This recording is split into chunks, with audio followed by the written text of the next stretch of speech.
Hello, everybody. Maya here.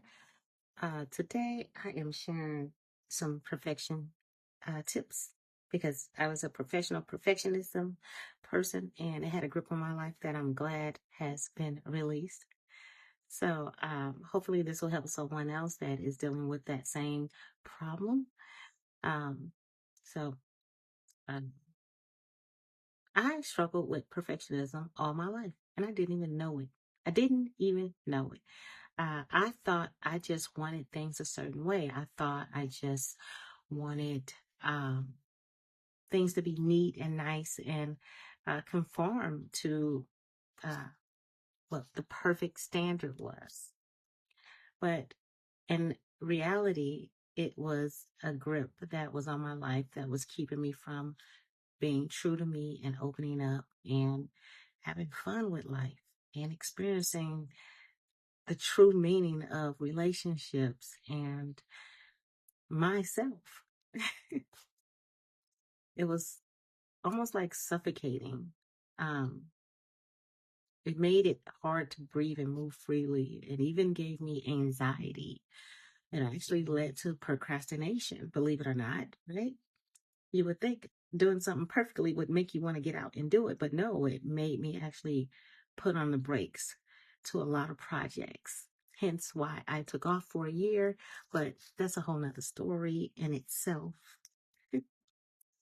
Um, no matter how much you achieve, perfectionism never feels like enough. It strains everything in your life, everything, relationships, your work, your personal enjoyment, everything. You just feel under pressure. You also have some sense of being afraid to let people see the real you, the flaws that you have.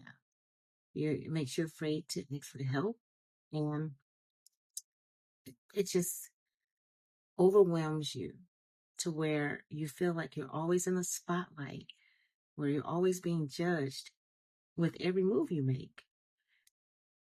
Being afraid to make the simplest mistakes was just jarring.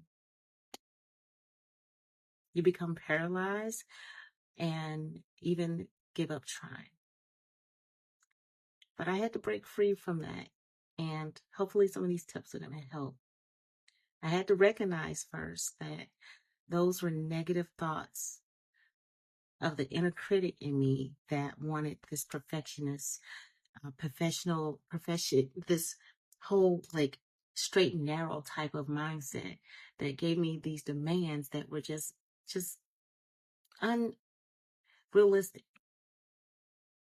I had to give myself some kindness. I had to show myself some compassion that I am human and that everything that I do does not have to be perfect. I have flaws, and those flaws are what make me unique.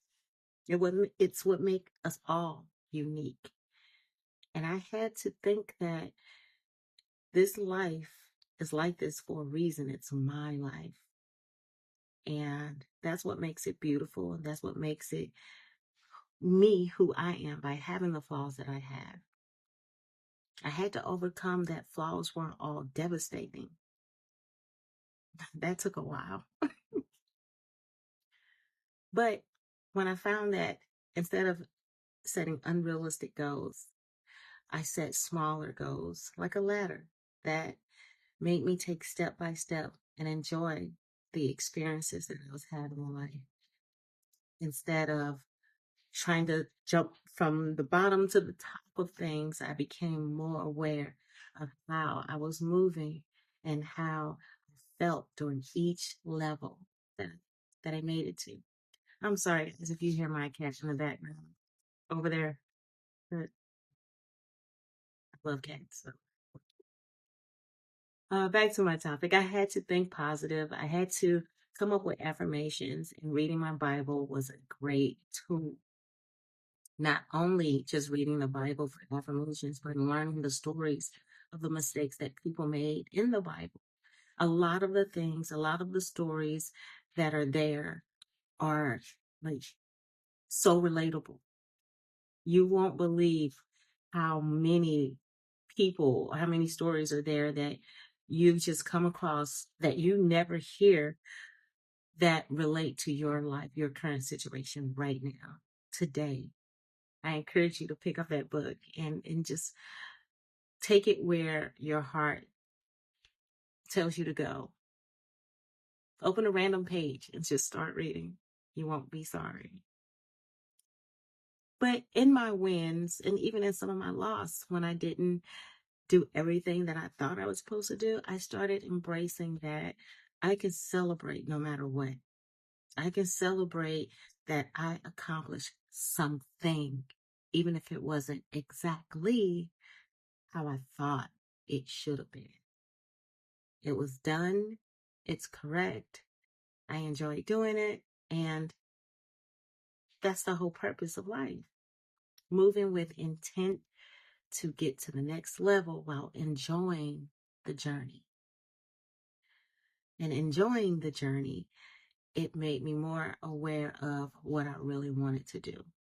Because I not only stopped feeling so anxious and so rushed with life that I started feeling pleased and satisfied with doing life.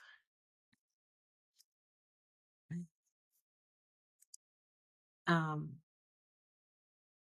so that is part of what I've been dealing with and part of what I've been overcoming. And I hope that whoever is dealing with perfectionist tendencies, that you're out there and that you find this or anything else that will pull you out of it, that you find this helpful, and that you know that life is best enjoyed when you slow down and move with intentions instead of perfection. You might not think there's a difference, but there is. Intention is based off of knowing the route that you have to go and doing it the way that feels the best. Okay? So knowing that you're doing something right and within the moral compass of your life and doing it the way that it makes you, doing it the way that feels good. Okay? Those two important steps are what help pull me out of the perfectionist mindset, slavery, basically. Because that's sort of what it felt like. But now I am free. I am so free to live life, make mistakes, apologize when needed, apologize to myself as well, and try again. Do it over. Learn from it and grow from it. I hope again that this has helped someone. And if you are struggling with perfectionists, remember to take a break and think about what it is that you're trying to do. Read, journal, and just take a deep breath. Just take a very deep breath and relax. Life is not as hard or demanding as we make it out to be. It's a mindset that we have to change and put into place to be able to get to a softer space in life. Thank you guys for tuning in. Until next time, bye bye.